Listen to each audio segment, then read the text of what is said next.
L'Ecclésiaste chapitre 12. Jeune homme, réjouis-toi dans ta jeunesse, livre ton cœur à la joie pendant les jours de ta jeunesse, marche dans les voies de ton cœur et selon les regards de tes yeux, mais sache que pour tout cela, Dieu t'appellera en jugement.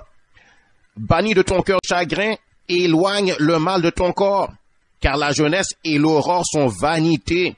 Mais souviens-toi de ton Créateur pendant les jours de ta jeunesse, avant que les jours mauvais arrivent et que les années s'approchent, où tu diras, je n'y prends point de plaisir, avant que s'obscurcissent le soleil et la lumière, la lune et les étoiles, et que les nuages reviennent après la pluie,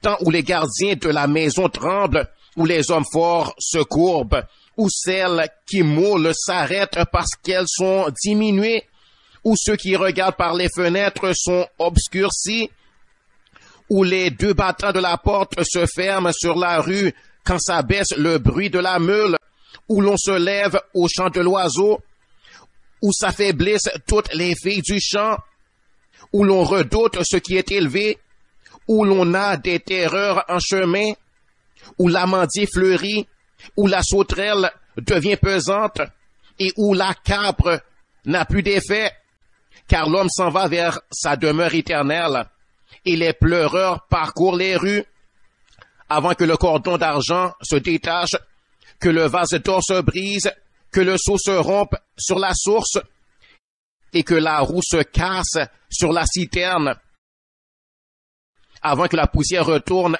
à la terre, comme elle y était, et que l'esprit retourne à Dieu qui l'a donné. Vanité des vanités, dit l'Ecclésiaste, tout est vanité.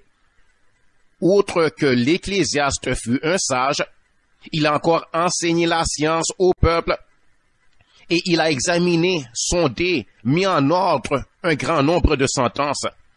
L'Ecclésiaste s'est efforcé de trouver des paroles agréables, et ce qui a été écrit avec droiture, ce sont des paroles de vérité.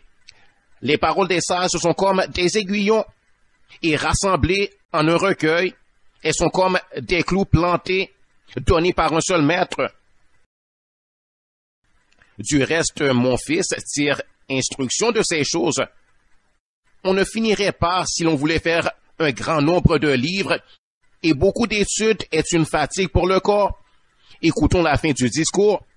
Crains Dieu et observe ses commandements.